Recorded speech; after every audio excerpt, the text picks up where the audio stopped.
You've joined Galactic Initiative. I'm your host, Jeff. With me for a Season 1 review of Andor is Grand Admiral Sean. Welcome back, Sean. Hello, my friend. Let's get to it. Your Right. overall thoughts on Andor? Probably the best of the TV shows.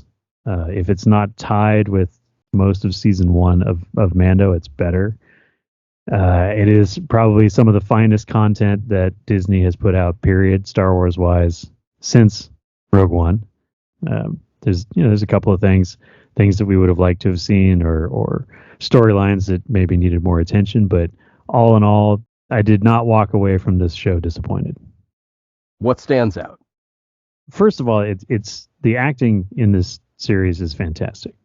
All of the main characters and some of the supporting cast, the characters are well written, but the performances of these actors and actresses on the show is just top shelf. And the plot lines are good, and we'll talk a little bit more about some of the things that could have been done a little better.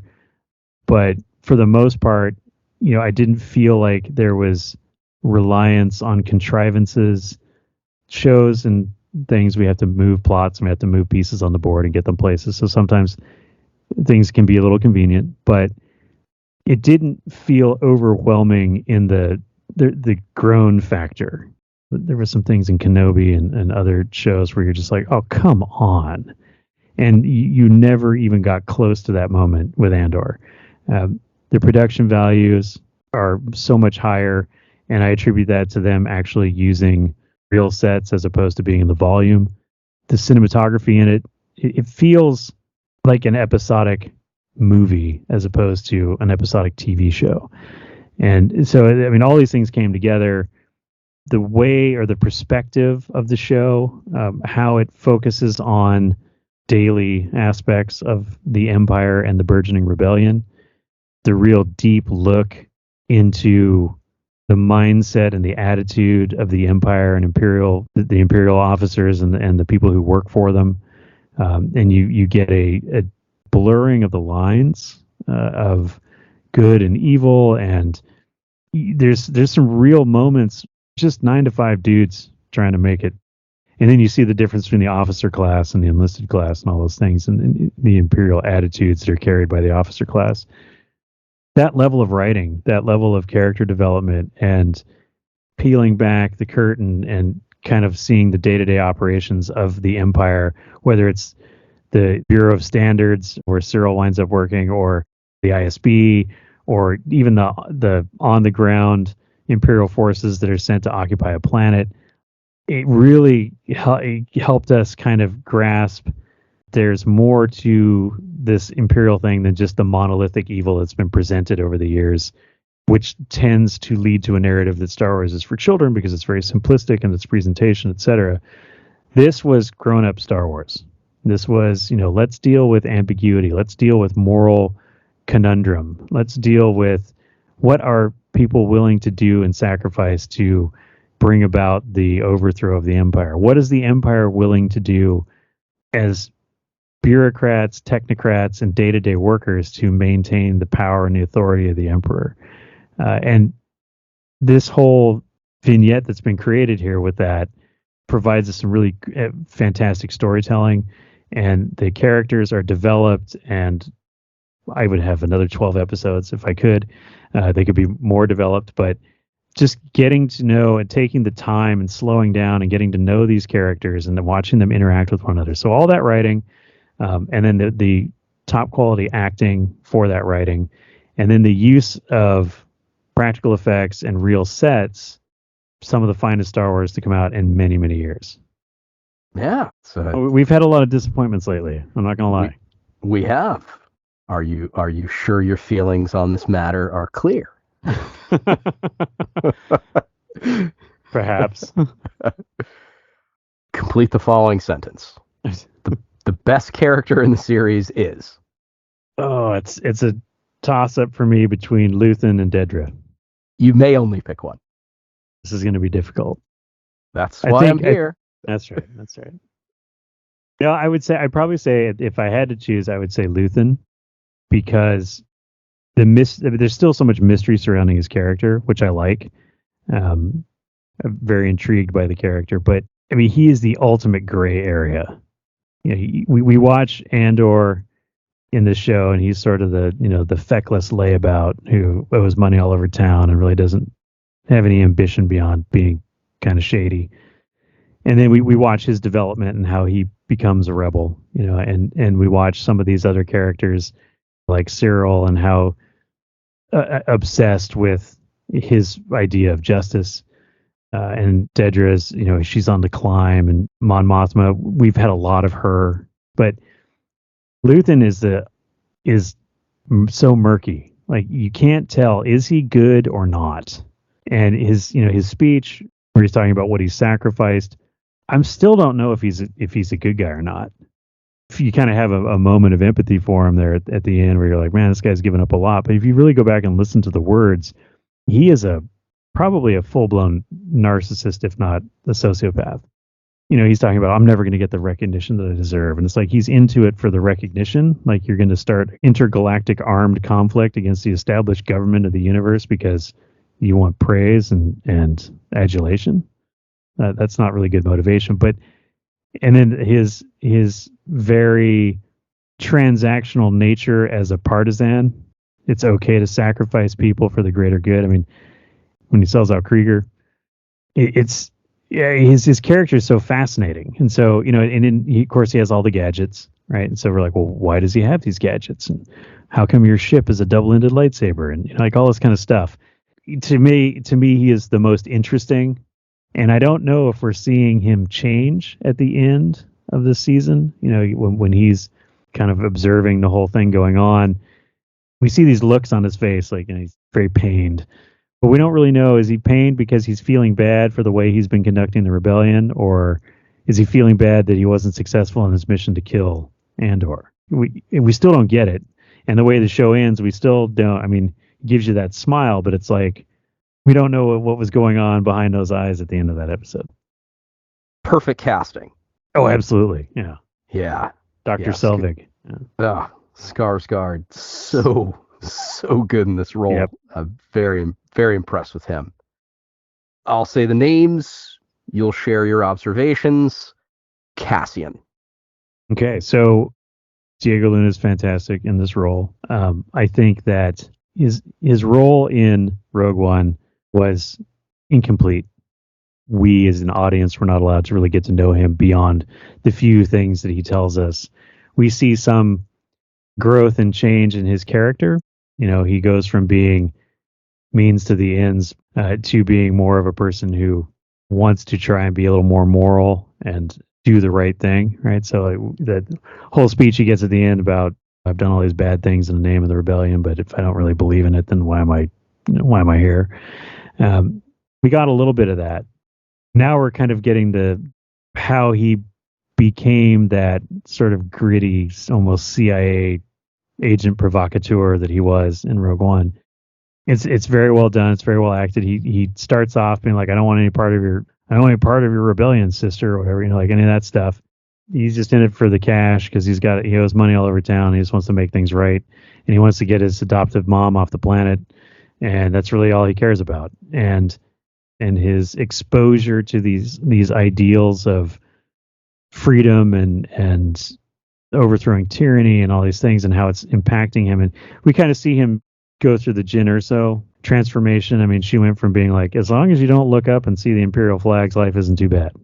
Cassian Andor is very much in that mindset. Like, I just want to get to hang out on the beach in the sun and just forget about all this tyranny, and then gets arrested because he's in the wrong neighborhood at the wrong time. And he's looking a little sweaty. This begins, really a serious transformation. He's kind of exposed to it a little bit when they do the run and he gets the manifesto, but he's never read it. He kind of keeps it. It's like almost a memento at this point. He doesn't really start listening to it until after his prison sentence. But as he realizes that things that were being told by other characters and their other dialogues about the Empire is in everybody's everyday life, and they're slowly, Luthen, I think, said it, that they're choking us so slowly we don't even notice. Andor's character has kind of been in that far enough on the edge of the Empire, or on a planet that doesn't mean as much to the Empire initially, even though his father or adoptive father was killed by the new Empire. He just kind of seems like he's really more worried about finding his sister when we first encounter his character. And so this whole transformation, you see it and you feel it. And Diego Luna is fantastic in the role, again, reprising the role. Some of the interviews that I've seen with him regarding this program, he was super fired up to do it because he felt like there was a good story to tell about this character. And this is something we see with Star Wars and Star Wars actors and actresses who take ownership for a character. They really want to tell the good stories about these characters, and they get really fired up about good writing and good storytelling.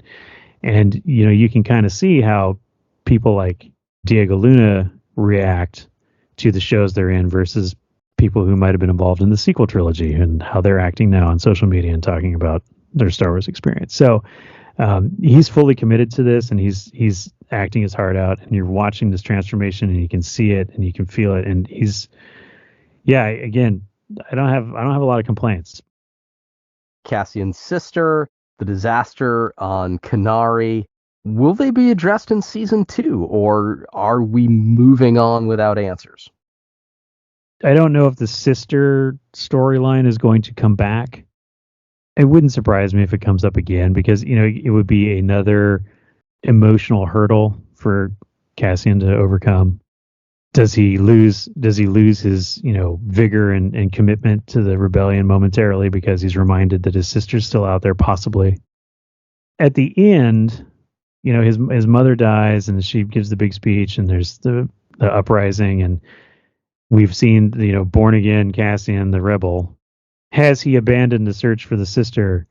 Will it come up later as something to tempt him off the path, you know, the true path of rebellion?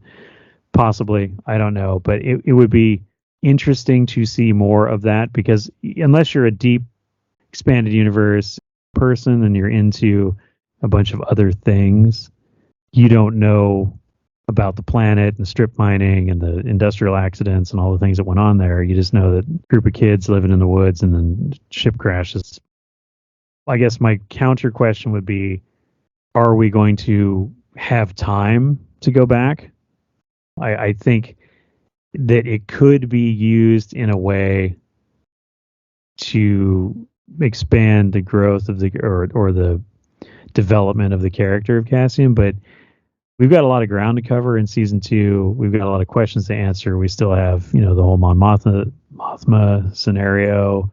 What happens to, you know, Dedra now that she completely screwed up the capture of Andor and / Fulcrum or Axis or whatever his name is. So do we have time to go back and visit the planet? I don't know. Maybe not. Do we wind up there by happenstance and have some other thing going on there? That's starting to feel a little Tatooine-y to me at that point. But does it dominate the next season? I could see it coming up as part of an episode or as a conversation amongst some of the characters. I would have liked more explanation or more background, but no source has information. Kenari was created for Andor, for the show, so it doesn't have a history in the expanded universe. Mystery of history. All right. Next character, Dedra Meero. So I also really enjoy the character of Dedra. This is sort of our slice of life or day in the life of an Imperial officer kind of show. Fascinating on a lot of levels, especially the way she's written and portrayed.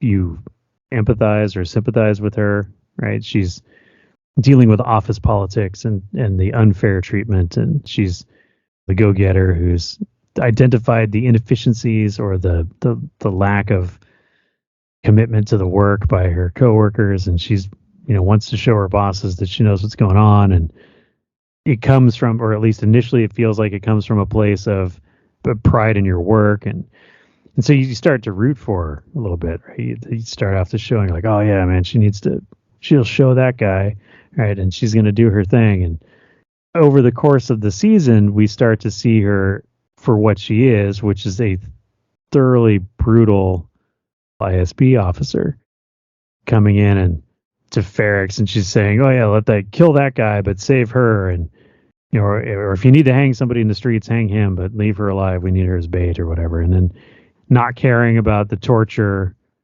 has no qualms about brutally oppressing the populace of a planet. Everything again very becomes very evil, and again the banality of evil is a phrase that gets thrown around a lot. This show really sort of soaks in that. The way that the writing makes you feel about these characters, from we're rooting for Cassian Andor to watching the rebellion act more like a terrorist organization, and being exposed to these Imperial types emotionally siding with people when we're supposed to just not like the Empire at all. They're all bad, right? The Empire is evil. And we're faced with the complexities of all of this with Dedra, because you start off like wanting her to succeed and get the promotion at work and have her bosses recognize her for all this good stuff. And then you realize, no, the good stuff she's doing at work is oppressing people and murdering them and torturing them. She wields the full force of Imperial might against the weak. And then you're left at the end of the credits going, oh no, what's going to happen with her and Cyril? And then you feel weird about that. You're like, wait, but I shouldn't, but I do. And so again, it shows the quality of the writing, the manipulation of the audience. When she's in the sterile environment of ISB headquarters, we view it as an office drama. But when we see the actual boots on the ground, conflict and violence and death, you really kind of start to see her for what she is. I mean, fully see her for what she is. Yeah, I mean, and again, her acting is fantastic. The way she's wound so tight, the intensity that you get from her, and so that's one of the reasons why she's like my 1A, behind Luthen, because he's also very much the same way, very intense and very dynamic as a character. And so next season, you and I were speaking off mic earlier, she is personally responsible for this epic failure on Ferrex, right? She did not capture the Axis guy. She didn't capture Cassian Andor. She has caused all kinds of problems now. A populace that was indifferent to the Empire at the beginning of this season, or the beginning of this show, is now fully engaged in open armed rebellion against the Empire, which is going to invite more oppression, which is going to invite more rebellion. And so she's going to have to deal with the consequences of that, or I hope she's going to have to deal with the consequences of that. And so the next season is going to be very interesting to see where does she start out a year later after this, right? Because she got the warning at work. Be careful. Be careful who you make mad. Be careful who you cross, because the nail that sticks up gets the hammer. She said she heard what her boss was telling her, but then she goes out and makes a bunch of rookie mistakes or whatever, and then causes this much larger problem. So it will be interesting to see where her character goes, and I hope she plays a large part in the next season, which I'm pretty sure she will. So I'm excited for that. But yeah, I really enjoyed her character. Just again, the acting, the writing, it's fantastic. Just a good character, very entertaining. I never found myself rooting for her, but her story is compelling, and I love villains. I think villains make stories, and she's a great antagonist for the season. So very happy with her. Who hurt her, Sean? In her past, who hurt her? Who made her this way? It's probably me. I was a bit rakish in my youth. No, I have no idea, but there's a couple of things about what is driving the questions that I would like to see answered at some point in a satisfying way, which is what is driving her, right? So to your point, who hurt her? What is, why does she work the long hours? The other thing that I kind of fixated on a little bit, because this show is so nuanced and because there's so many layers to things, I focused on a lot of these little details. And there's a scene early on in one of the episodes with Dedra where she takes a pill, and it's never talked about or referenced, and you never see her do it again through the rest of the show. And I want to know what that was. And that's a very strange thing for me to, again, fixate on. But it's like, I want to know what that is. Is it because she's working all these late hours and she's, needs a little pick me up, or is she getting migraines because she's working so hard, right? Or is there something else going on, right? Again, is this some character flaw that will be exploited later on in the show? Like, I don't know. Or is it just me in passing being, sold a bad Snoke theory? I don't know. But it's something that I would like to see, and again, I want to see what happens with her character, because, she's either going to burn out or be crushed under the wheels of the Empire because she's not performing anymore to the levels that she used to. Or is that process going to start and turn her into a full rebel, right? Is she going to be the next person to defect from the Empire? Like, what's going on to make her this way? Like, I wanted more of her backstory. That would be the best way to say it. I want more of her backstory. And we didn't obviously get it, but there you go. I thought her best moment was the interrogation scene when she left Pax in the chair for Bix to see. Oh yeah, using first of all, using that level of torture. Let's talk about the torture for a minute. The torture. So the Empire, or this doctor, right? He figured out that dying children emit a certain frequency of sound that basically Borgullets you. You tell the truth, but you'll also lose your mind. There's that, right? There's that level of evil, pure evil. Hey, we butchered all these kids, and then we ran their death cries through a synth machine, and we came up with this great interrogation sound. Here's your headset.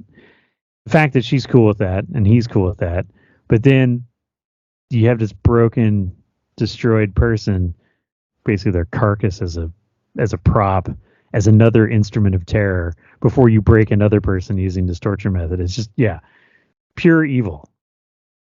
Yeah. Scenes like that one take this show from PG-13 to R. It's not a graphic scene, but not for the little ones, not at all. Oh, definitely not. So, all right, you mentioned cereal.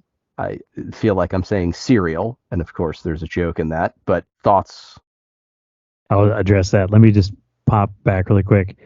The torture scene, the great production things about that, yes, it is not graphic, it is not violent, there's no blood, but it's stimulating in a bad way. It makes you conjure up all kinds of bad things in your mind. When she puts on the headset, it goes perfectly quiet and she starts screaming. You're just like, oh man, that is so Hitchcock. Your mind will create something more terrifying to you than anything that I could put on the screen. And so that's why when you see Hitchcock movies, nothing ever really happens on screen.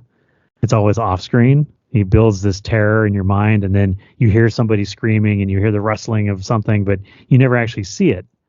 Again, production, the thought that goes into little things like that is just, again, it just shows the level of quality on the show.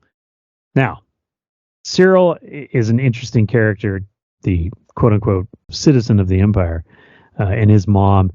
I feel like he's kind of a meditation on the millennial situation where you go off into the world and you come home and live with your parents and all the issues. And he has a very overbearing mother, and their relationship has all kinds of problems. And we see that from the moment that his mother's introduced. The first thing she does is slap him. He reminds me of some guys I went to college with who really wanted to be cops, and so they got their criminal justice degrees, and they wound up being security guards. It's a uniform and it's a badge, but it's not the uniform and the badge, and so there's this aspirational gap. You partially achieved, but you haven't fully achieved.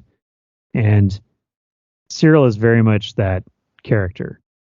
Corporate security, but he feels like there's more, right? And that there should be more in his life and his career. And he's very pro-Empire or Empire supportive of the Empire, whatever. Even though he runs afoul of them throughout the course of the show, he's still trying to ingratiate himself to the Imperial Security Services and talk about how it would be a great asset to them, and he's really constantly trying to get a job with the Empire. And there's these very subtle things about his uniforms, and there's talk, and even his mother calls it out, about the height of his collar and how he's constantly tailoring everything to have a high collar so it mimics or looks or feels or has the aesthetic of the Imperial officer's uniform. So he's almost a wannabe. On one hand, he's driven, disobeying orders and going on this mission to bring back Cassian or whatever, but then he's clearly naive and inexperienced and not very well respected, as we see from, when he's trying to give the pep talk. He doesn't know how to motivate people. He doesn't have the respect of the security services that he's taking with him on this mission. He's the guy who's played Army his whole life. I mean, he's got the Stormtrooper toys in his room, action figures in his room, but really doesn't understand combat. And so he's just going to run off to the town, and he's going to bring this guy back, and he's going to be the hero, right? And I solved it, and here's the culprit, and I'm the big hero. And then I'm going to try and use that to get promoted to work for the Empire or something, or get some kind of promotion. But he just doesn't know what he doesn't know.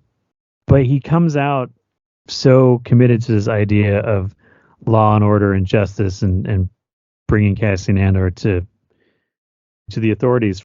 I mean, he goes to Ferrix at the end. He's a private citizen. He works in a government agency, but he's a private citizen. He has no authority, no law enforcement authority, no military authority to enforce the law or to do anything. But he's still going to Ferrix to try and get Cassian Andor because this is his life's obsession. He's a useful, I don't want to say, but he's a useful fanatic, right? So the Empire loves people like this. He would never intentionally do anything to hurt the Empire or Imperial authority. As a matter of fact, he'll do everything in his power to assert that authority. And it bleeds into a weird kind of obsession with Dedra because she helps him clear his name and get a job. It's a professional courtesy on her part because when he showed up and they quote unquote interrogated him, but they did an interview with him about what happened originally on Ferrix, that he gave him the dirt on it. Like, all the stuff that was in the report wasn't really in the report. Like, you got the watered down, let's keep the Empire off our back version. Here's what really went down, and this is why I was doing what I was doing and all this stuff. And so she got something from that. She got more information. I don't know if he mistakes that for affection, their goals, even though he's off working for like the Statistics Bureau, right? He's not even in law enforcement anymore. Both of their goals are to restore order and peace and quote unquote justice to the Empire. So again, his character is he's very intense. If I was the ISB, if that guy showed up looking for a job, I'd be like, no, thank you. We're all full here, right? No more hiring. Like, he's the kind of guy that's going to go crazy and do something very, very bad. And I don't know if he and Dedra are going to be simpatico and they're going to start working together more closely, or is there going to be a relationship? I mean, I really hope there isn't. Like, we don't need a whole lot of romance in this show. Do we need to have, a Imperial love story? Probably not. But do they complement one another? Do they clash? Do they recognize the crazy in each other? Does he recognize her for being a really truly evil actor on the part of the Empire, and does she realize how kind of unhinged and obsessed he is? Or do they both ignore that because they're in pursuit of the same goals? And so it will be very interesting to see where their characters go from here. But yeah, his whole thing, his mom's character is, again, very well played. She is constantly just, you don't care about me. You're silly. You're terrible. You're a failure. All these things. Gets him the job through the uncle, like all that kind of stuff. And like totally crushes his spirit every day. But you can see where this going through his room and, folding his shirts and feeding him cereal like he's a kid. Oh my god, it's hilarious. Yeah, I mean, it's sad and a little bit disturbing, but it's also hilarious. Yeah, and he disappeared for a few episodes after his mistakes on Ferrix. Definitely a main character. You will see how he can help Dedra, and then, of course, as you pointed out, the matter of demotion. She might not be an ISB supervisor to start the next season to catch Cassian. I could see Cyril becoming a rebel. I could see how you could write it, and here's what I say, but not like officially joining the rebellion. If he's continuously pushed away, or if his efforts are stifled by the Empire, I could see that obsession turning. Could he go start some internecine warfare between two divisions of the Imperial government, because all he wants is this justice and he's not getting it? But I couldn't see him going full rebel. But I could see how his crazy could cause problems for the Empire if allowed to fully manifest itself. Yeah, well, where does his loyalty lie? If the Empire turns on Dedra, he could turn on the Empire. All right, next character, Mon Mothma. So we've seen Genevieve perform this role before, and we're getting more backstory to her. We're getting more sort of world building with her planet and the traditions of her planet and all that stuff. And I think she's doing a great job in it too. Her portrayal of the character in the writing has shown a real progression or development of her involvement in the rebellion. It's like, I wouldn't call her like the Jerry Adams of the rebellion. She's not that identified with the rebellion, but she has a reputation for being a defender of the little people and a do-gooder, or whatever you want to call it, right? She's an annoyance to the Emperor, right? Because she won't shut up about these things and go along with the plan. You're seeing, by the end of this season, we've seen some unsavory things, some unpleasant things, and she's going to have to make some sacrifices, in order for her to continue to hold a position of leadership and influence in the rebellion. Now, she's trying to keep it all together politically, and she's trying to keep things under the radar from the Empire. But, it gets to the point, obviously, there's the whole thing with the finances where she gets caught with the money. She comes from this tradition on her planet with the arranged marriages and the betrothals at a very young age, and she's very much against that. And she's very progressive, and she doesn't believe in all this stuff. But then her daughter gets into it, and initially she fights it, but then when it becomes the only tool for her to avoid the Empire and being found out as a funder of terrorism, she's totally willing or not totally willing, but she ultimately makes the decision to allow this process of her daughter being introduced to the son of the banker guy. There's guys like Saw Gerrera. He's been making the unpleasant choice for a couple decades now, and everybody's got to make a sacrifice in order for whatever cause or whatever struggle they're down with to succeed. And the last person to let go, or the last person to embrace that, is Mon Mothma. What does it mean for her marriage? It may have been different in the past, but at this point, it is a completely transactional relationship. It is totally arranged, and they're both living separate lives under the same roof. And I would have liked to have seen a little more about her rebellion efforts and her interactions with Luthen and others, but we're going to get more of that next season, I'm pretty sure. So hopefully that'll all pan out. But again, another great performance. I mean, what we would expect from her, of course, because she's played this role before. I felt her character stalled with episodes to go. She didn't have enough to do at the end. Some missed opportunities, I think, for her. I would just like to get her out of that apartment, get her into the Senate or Luthen's shop a little bit more. So, remaining characters, do you want to take them in order or talk about them as a group? I think we talk about them as a group. I mean, the biggest one is Andy Serkis. His character, Kino Loy. Yeah, his performance. If there's streamies or whatever awards you give out for streaming shows, he needs to get to win all of them. The pain and the tension and just that weird position that he's in, where he's an inmate, but he's also a leader in the prison, where you're part of the problem and part of the solution at the same time. The way he plays it, we see him go from everybody shut up and get online to really starting to understand what it is he's a part of, and ultimately becoming a leader or a voice in that uprising of all the prisoners. There's just some moments there with him that are just fantastic. And of course, Andy Serkis is a great actor. But again, it comes also with some of the writing.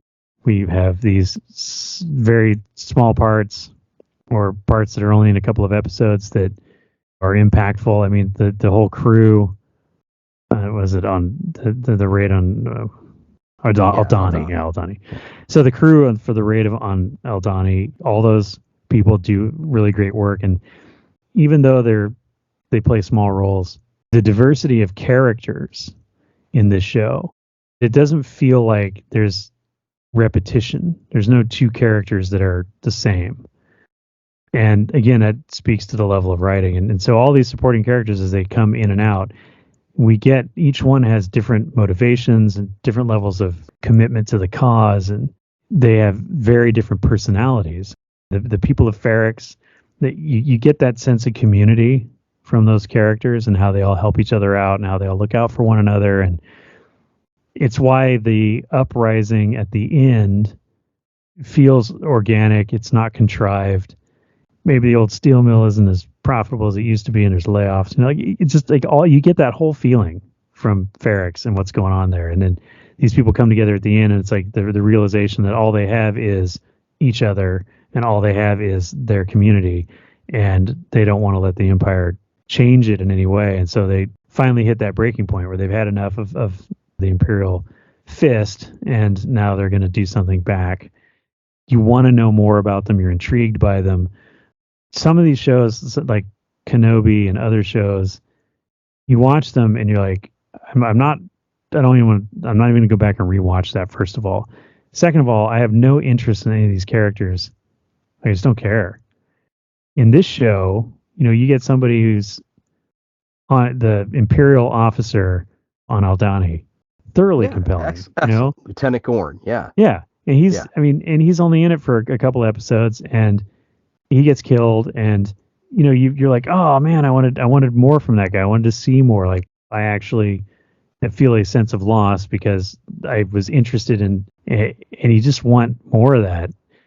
The corporal that follows Cyril around is another great character. Oh, right? Yeah, he's a sergeant. Yeah, or Sergeant Mosk. Yep. Yeah. No problem. He probably feels a level of injustice over losing his job and all that kind of stuff too, but he's not obsessed to the point of madness like Cyril is, but he also has that loyalty. Fantastic.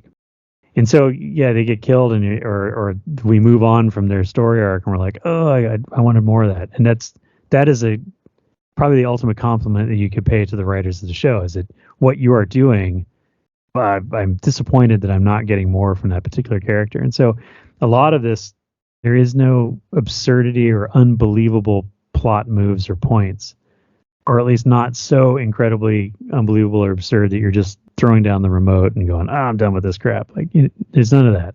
That was Kenobi. This is real storytelling. This is what good actors can do for content. They elevate it. The quality of acting in this show is far better than I've ever seen in any Star Wars production. This is different. This is first rate. This is a formula that needs to be repeated.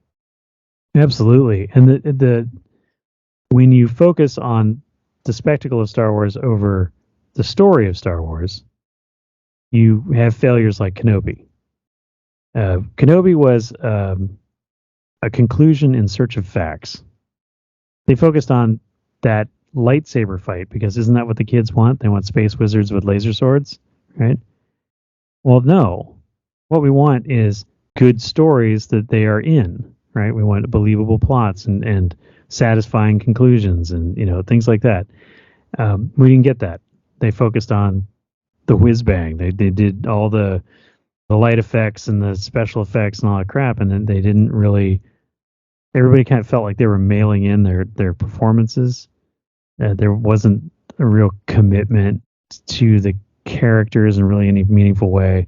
The backstories weren't really well done, and the fact that you can tell 12 hours or 11 and some change hours of Star Wars without seeing one lightsaber, no Darth Vader, no Jedi, no big space battles, and the fact that it is good and that Star Wars fans are praising it and that we are saying the things that we're saying, finest acting in any Star Wars production ever, some of the better storytelling ever, better character development ever.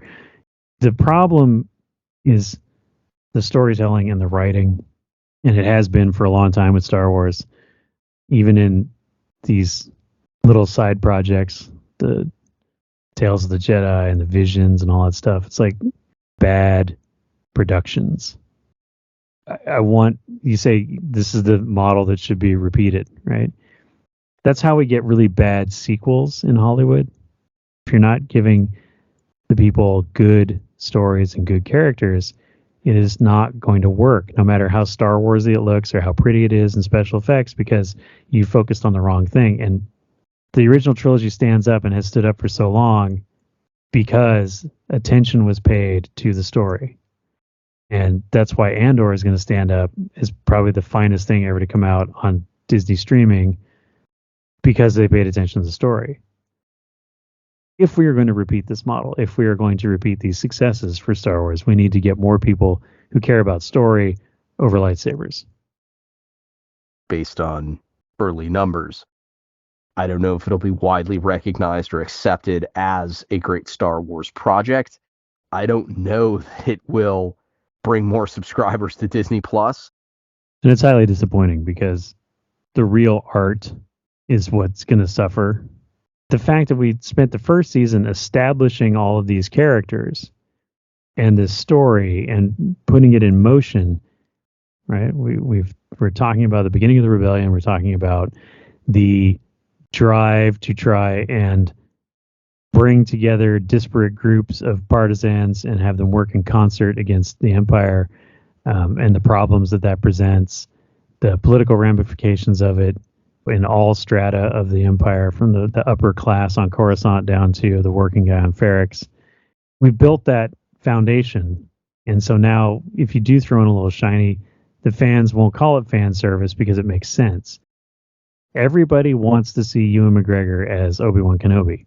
So they did the Christmas special again. They gave us, it was painful, but Ewan McGregor was wearing the robe and he had his lightsaber, and all of the normies or whatever, they jumped on that and I watched it a bunch.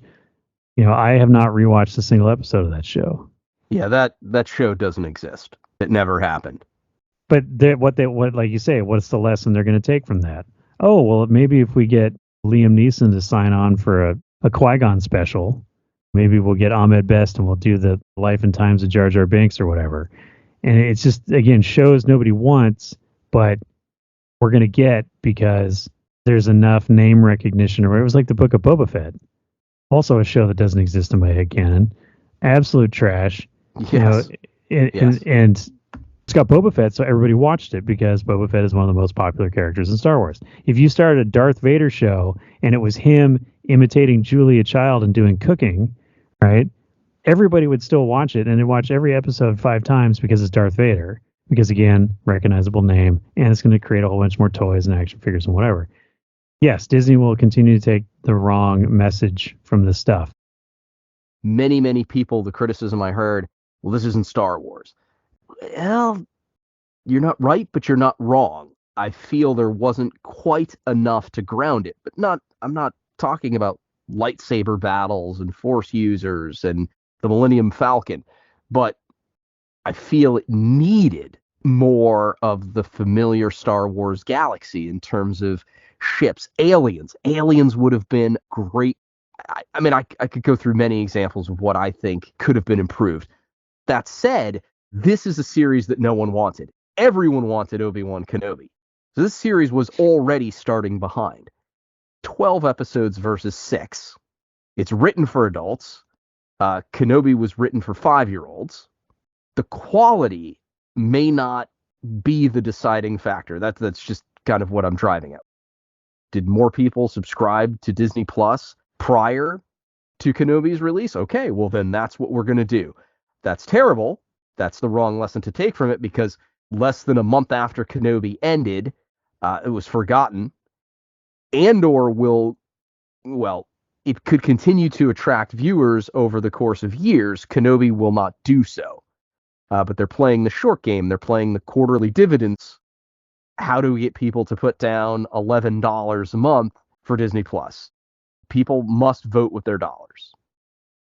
That's true, but it's unfortunate because how did the Walt Disney Corporation become a multi-billion-dollar international enterprise?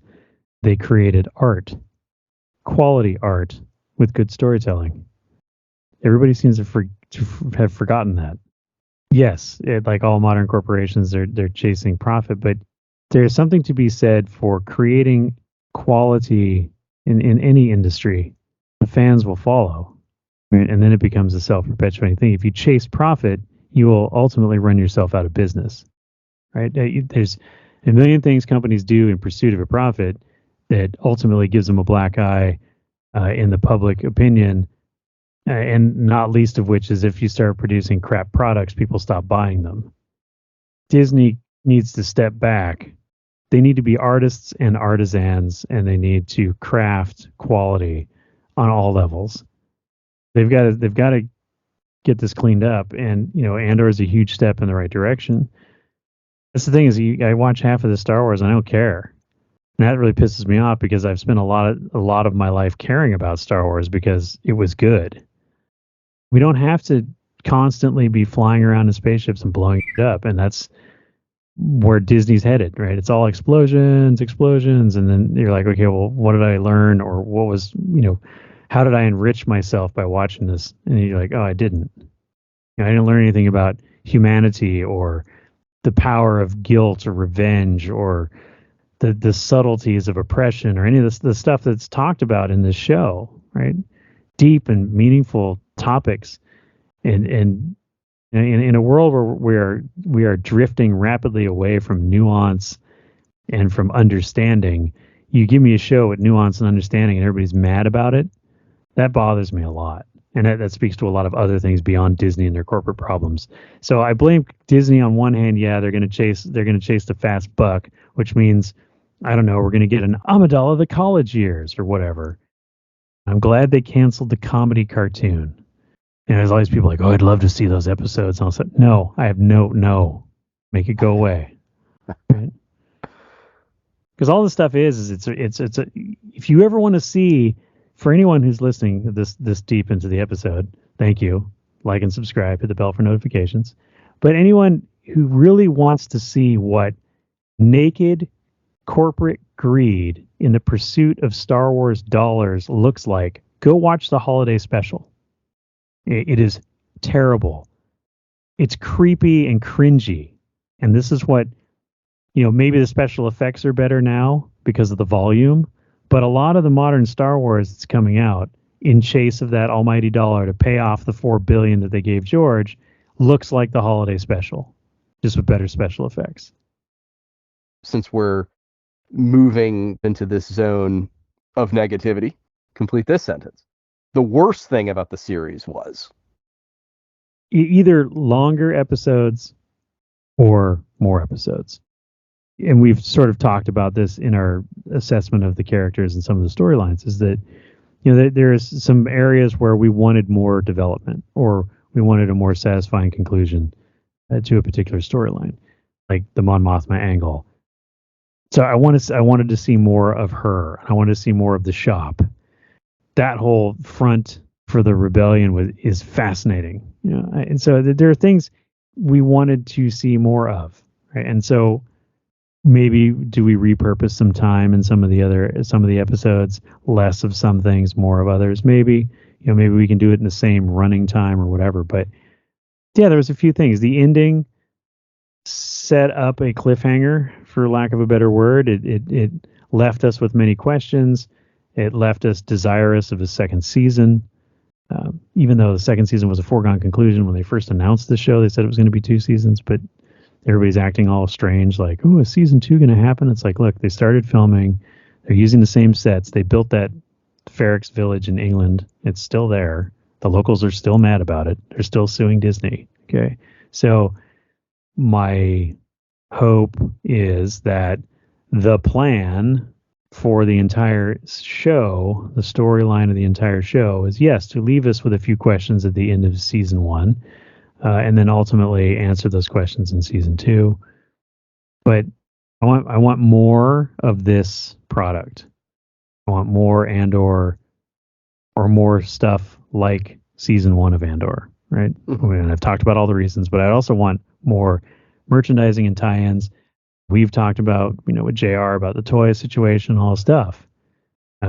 So that's where, hopefully that fix will happen in season 2, and I'll get more of that. But yeah, I can't really come out and point to like a lot of the things that we saw in season 2 of Mandalorian and in Kenobi that you can clearly point your finger at the screen and say, I don't want any more of that, or please don't ever do that again, or Book of Boba Fett, please, no, never, ever. Yeah, I can't really harsh on the show much. I could make a Last Jedi to Solo argument. I did in one of my reviews. Because Kenobi was terrible, you further diminished the audience for Andor. What's next? Hopefully season 3 of Mando's good. Bad Batch is probably going to be a step back.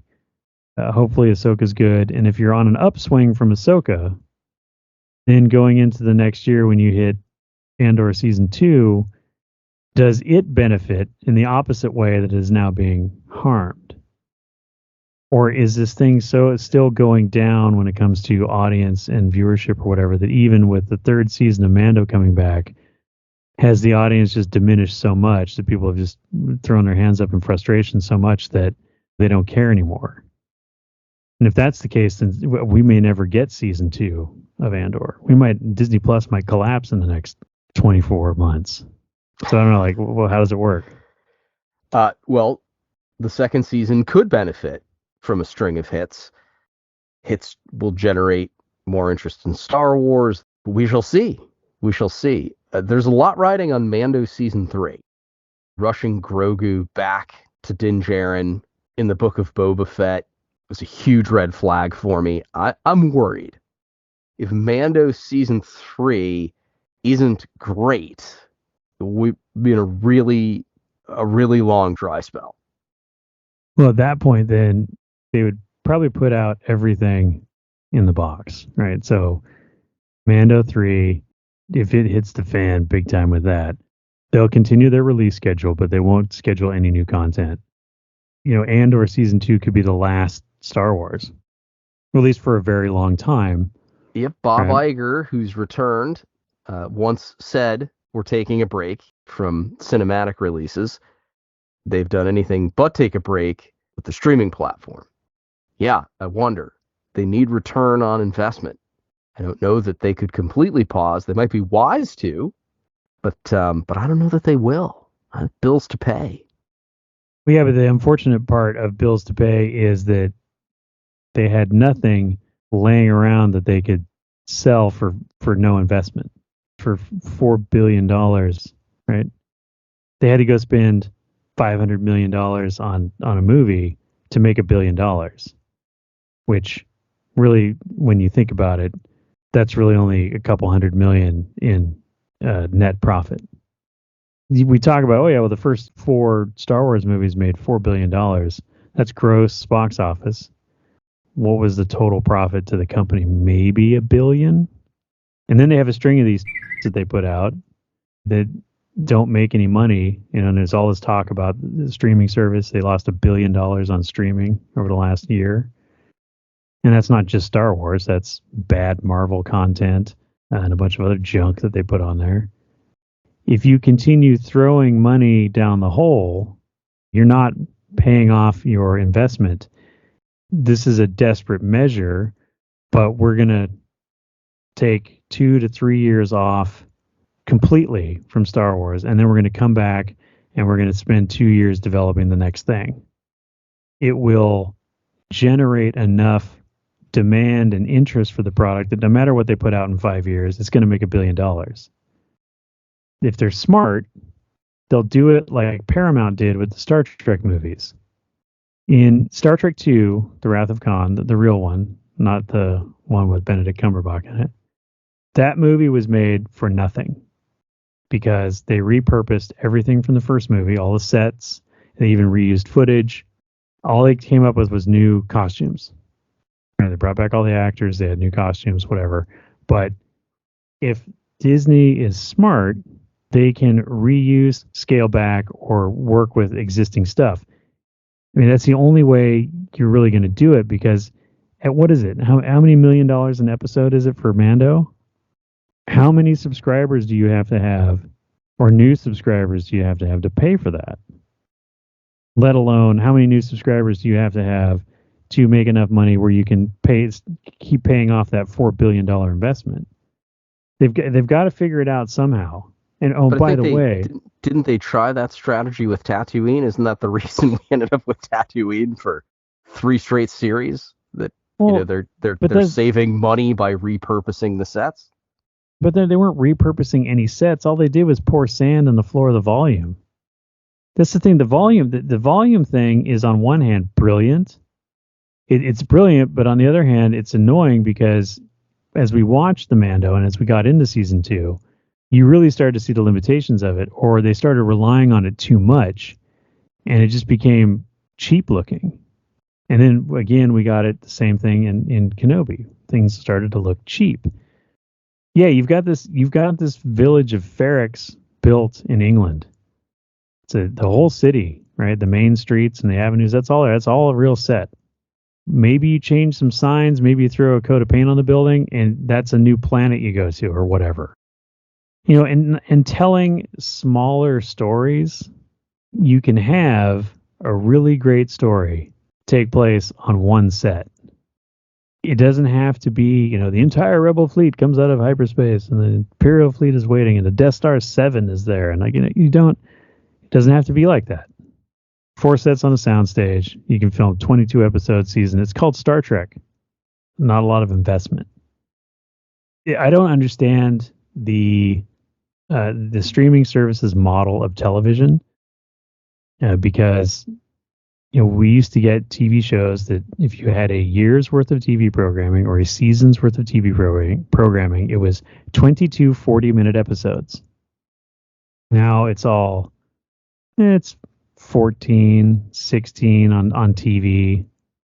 Now they take a mid-season finale. Have you seen that advertisement on TV? Okay, what does that mean? Oh, it means that we don't make enough TV shows for an entire season's worth of programming. So we show you 6 episodes or 8 episodes in the fall, and then we don't air any new episodes for November, December, and January because we're claiming that people are too busy holidaying to watch TV. So then we bring the show back at the beginning of February for another 6 episodes or whatever. So your season is now 15 instead of 22 or 12 instead of 22. But this is how you get your money back, is that if you invest in only a few sets or a few things and then you spread it out over a lot of shows, you get a lot of advertising revenue, right? But we don't do that on streaming services. There is no advertising revenue. It's the subscription stuff. But if you want to make TV shows, you should make them like TV shows. Because now you have time for things to breathe. Nothing has to feel rushed, right? You can do character development. You can do an episode centric on each character. You can have the thing in the background that carries over, the war against the rebellion or whatever.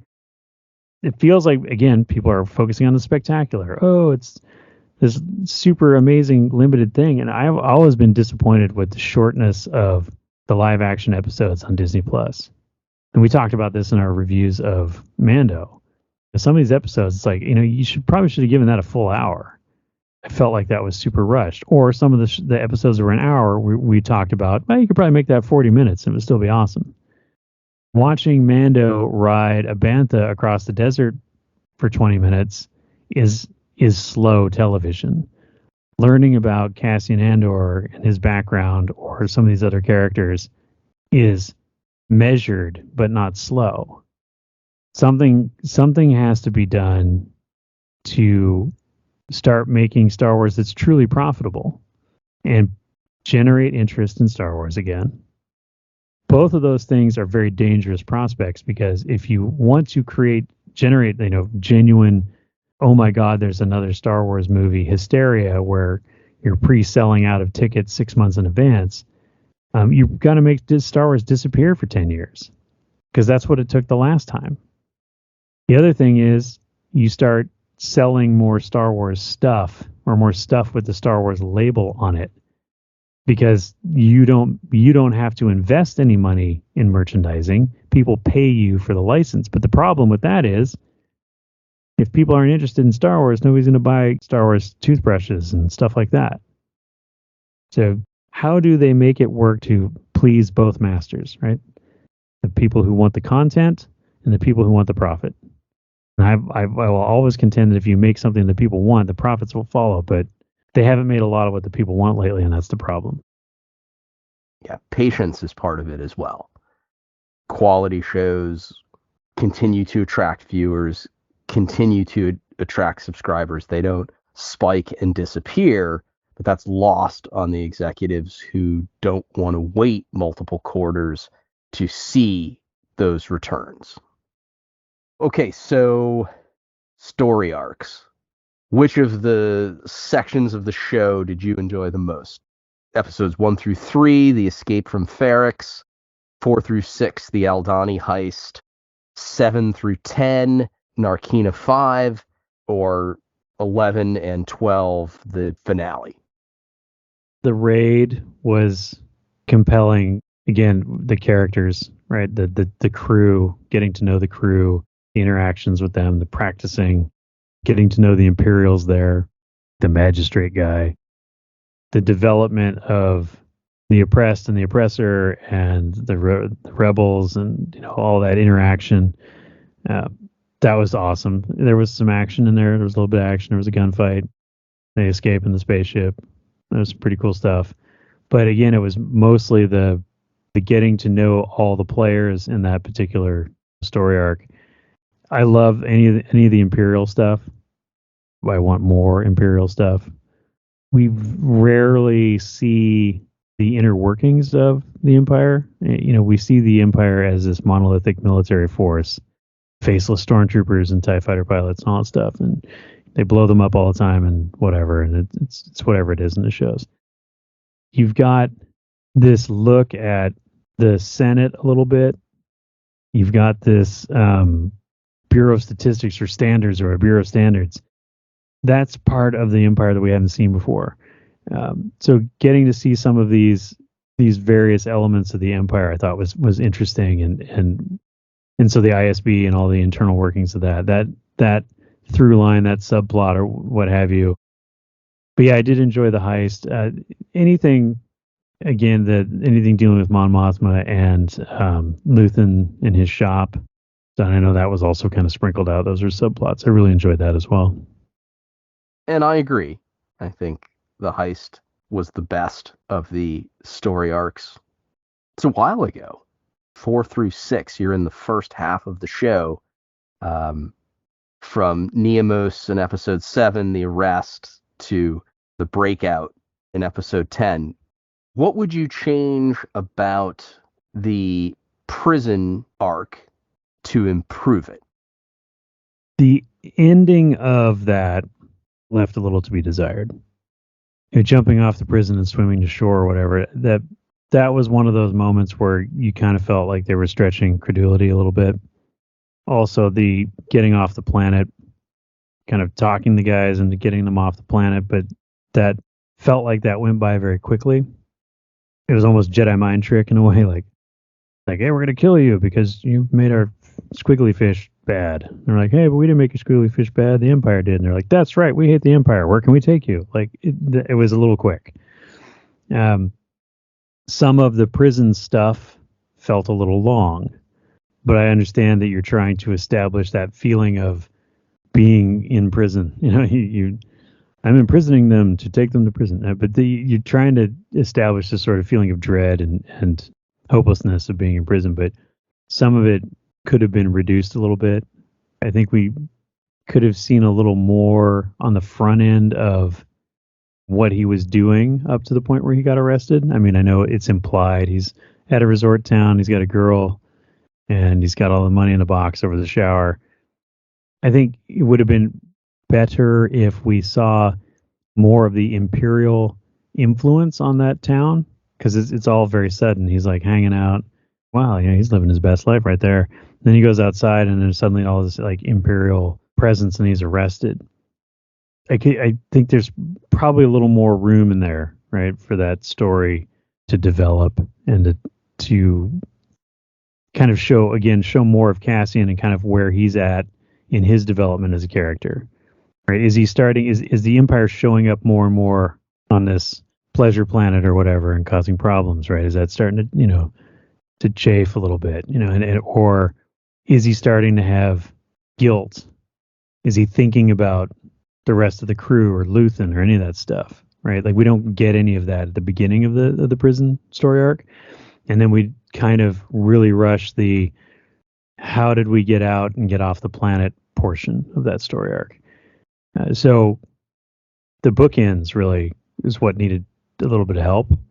And then maybe just tightening up the center a little bit, adding a few minutes to those other episodes, those two episodes, the beginning and the end, and then leaving the other ones where they're at. I mean, because they weren't bad. They weren't over long. But if you're trying to talk about total minutes, maybe you shorten it slightly. But yeah, it was the bookends. It was the setup and the payoff. The finale, the riot on Ferrix. I have the most issues with 12, and since 12 is the finale, it affects my rating, my feelings about the rest.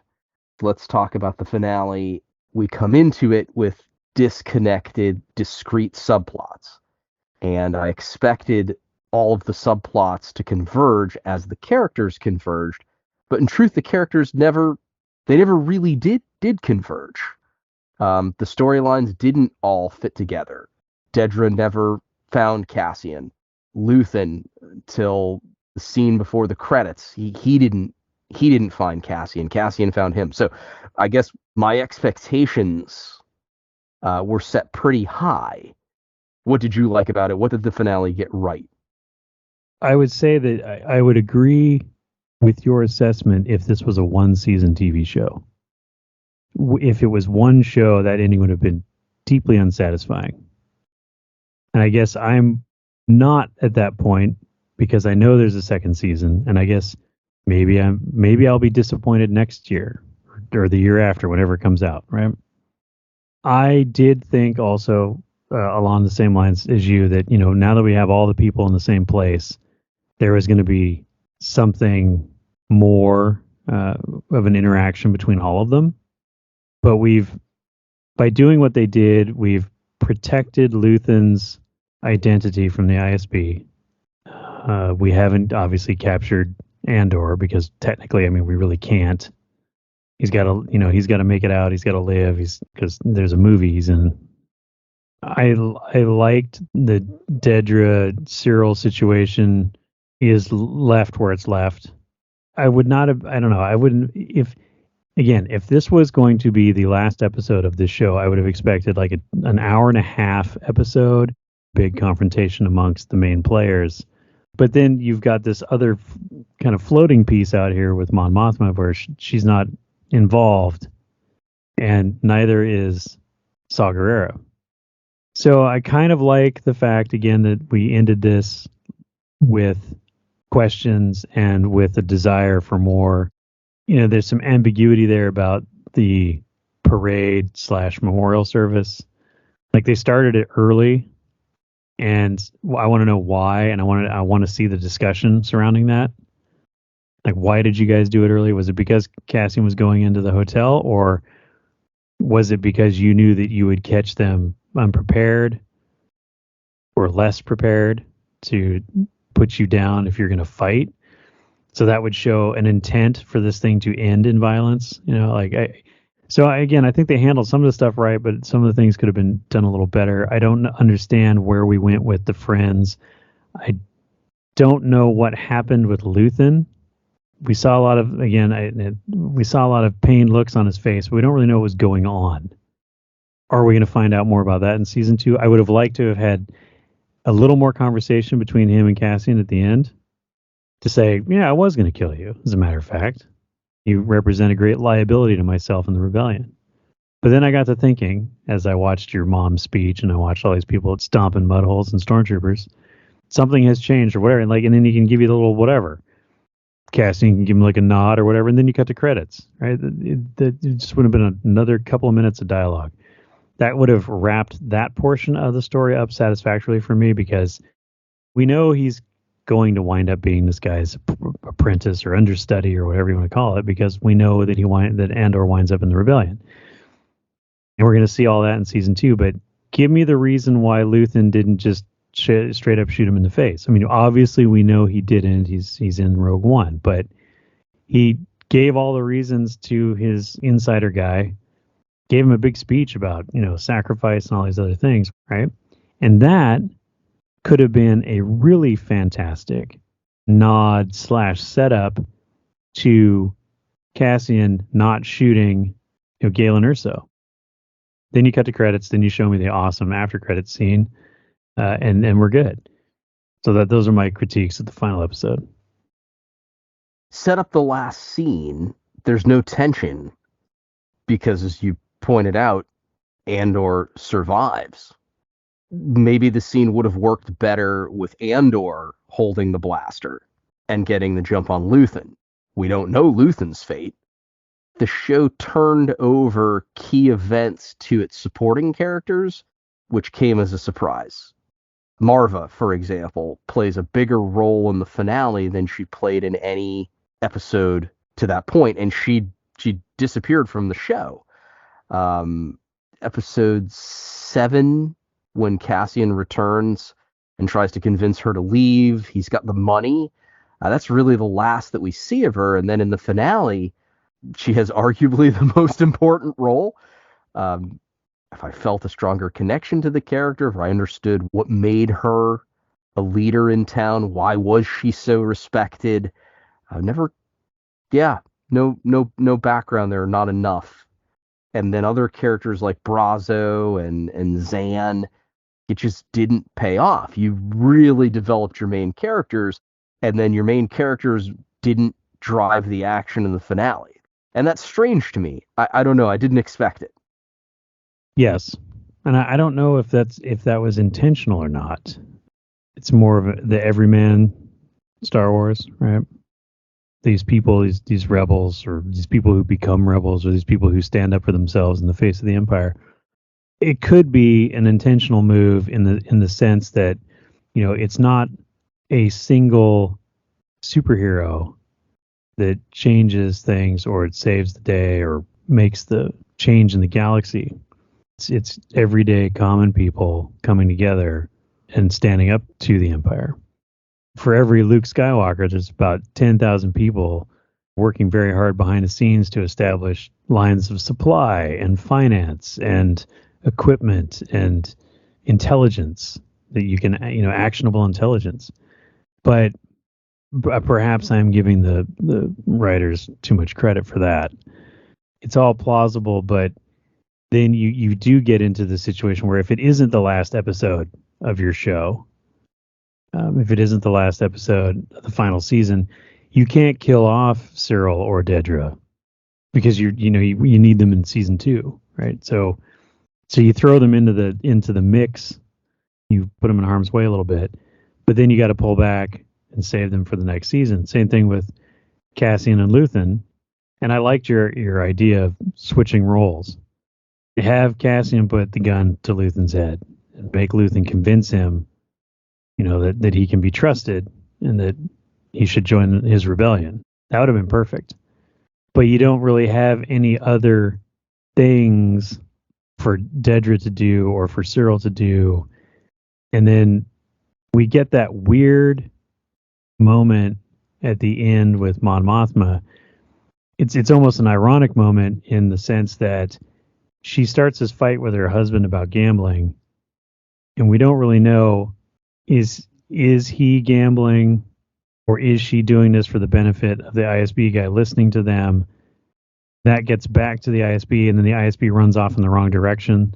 They're going to start investigating the husband for the financial improprieties.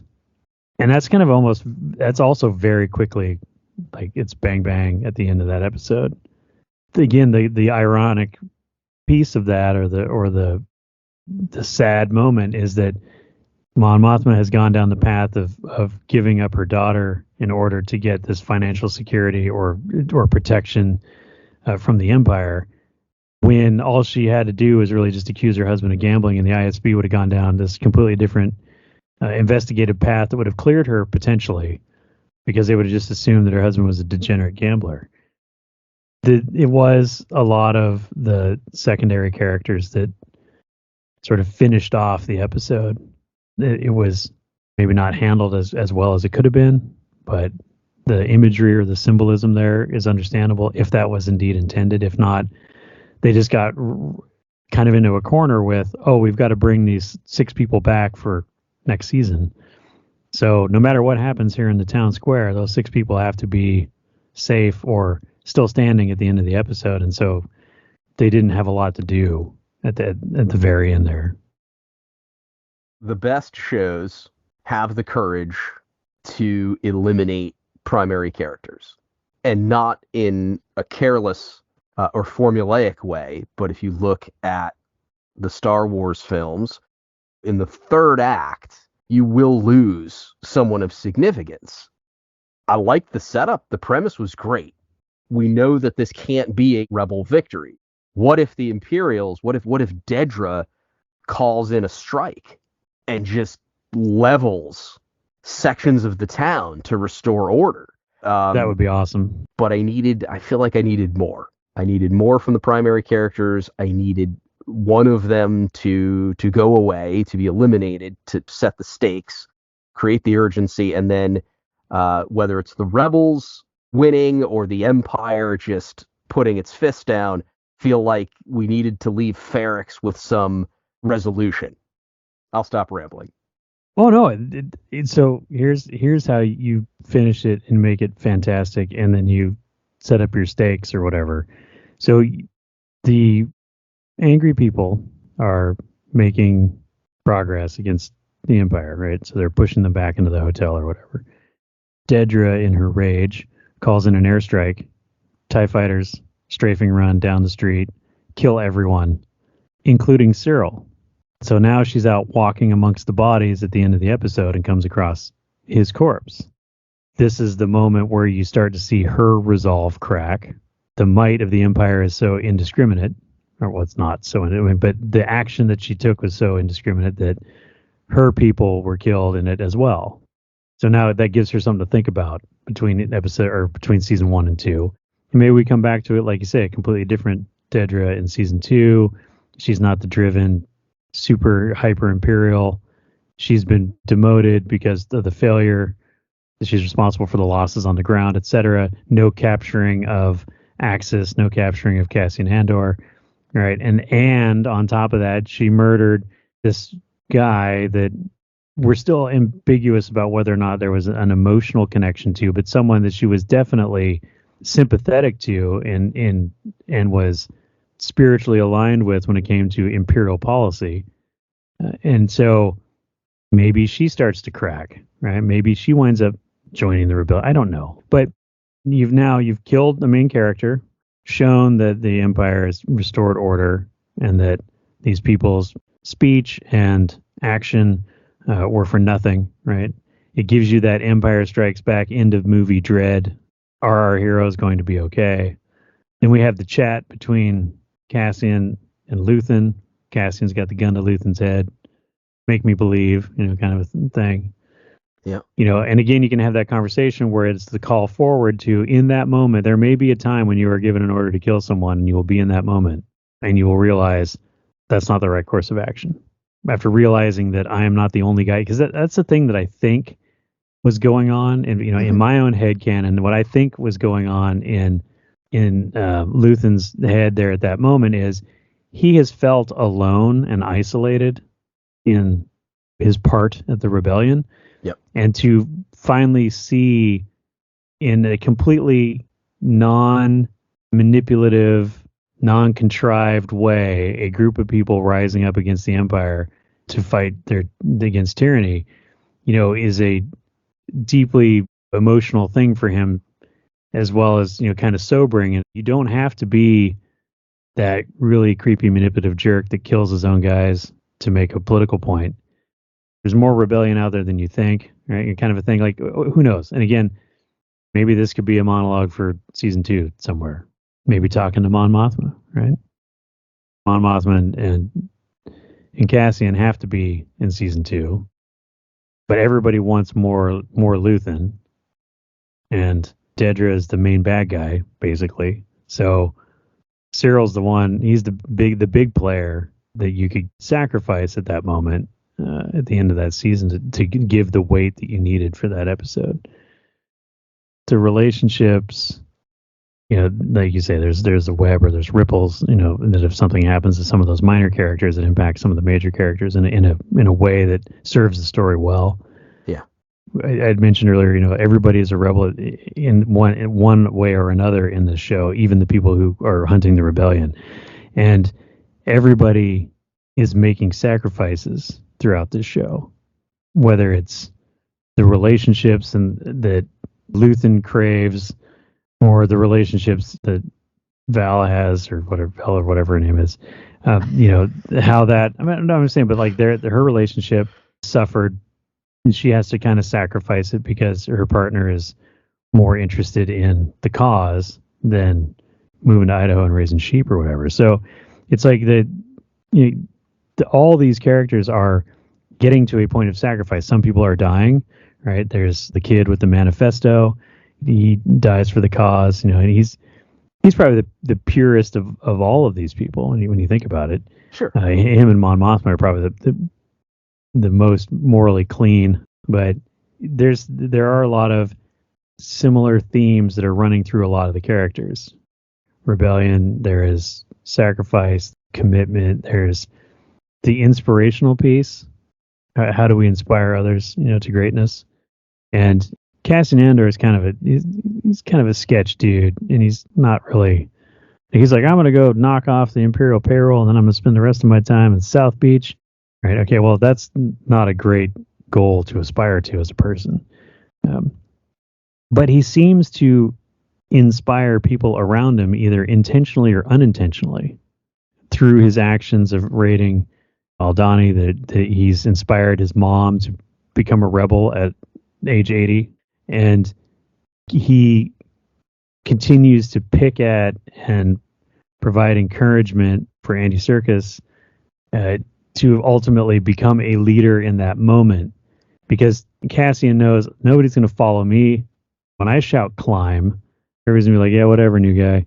Right? But when he shouts climb, everybody in the prison starts climbing. There's all kinds of themes that overlap, and characters mirror certain things, and some of them are similar journeys that have opposite results. Cyril is even more committed than ever to being a jerk. Do we know, is Dedra more or less committed? We don't know. She looked pretty shook up though when we saw her last time, so maybe her resolve is faltering. Who knows? Or maybe when she gets over the initial shell shock, she'll become an even more fanatical Imperial. But I'm assuming that what's going to happen is in season 2, all these people are going to get killed. And then we'll have all of our big emotional payoffs. But that's just my guess for what we're going to see. But yeah, there's a lot of poetry there, George, where things rhyme. So it's good writing. That's right. It's the best writing. All right, we should probably close this. I don't feel like we shortchanged the conversation anyway. Very thorough. The old ways are back. This 4-hour recording, which is glorious, will now be broken up into 27 5-minute shorts. 2 per week on Mondays and Fridays. Right. Whatever gets the subscribers, man. Whatever. Our season 1 review has come to an end. Thank you, Sean. Make 10 men feel like 100. For watching to the end, thank you, viewer. We appreciate your dedication. Subscribe to Galactic Initiative for all things Star Wars. I've been in this fight since I was 6 years old. Galactic Initiative is not authorized or endorsed by Lucasfilm Limited. The name Star Wars and all related materials are registered trademarks of Lucasfilm Limited, a subsidiary of the Walt Disney Company, all rights reserved. Galactic Initiative is a registered trademark, and other product and company names are trademarks of their respective holders. Use does not imply affiliation or endorsement.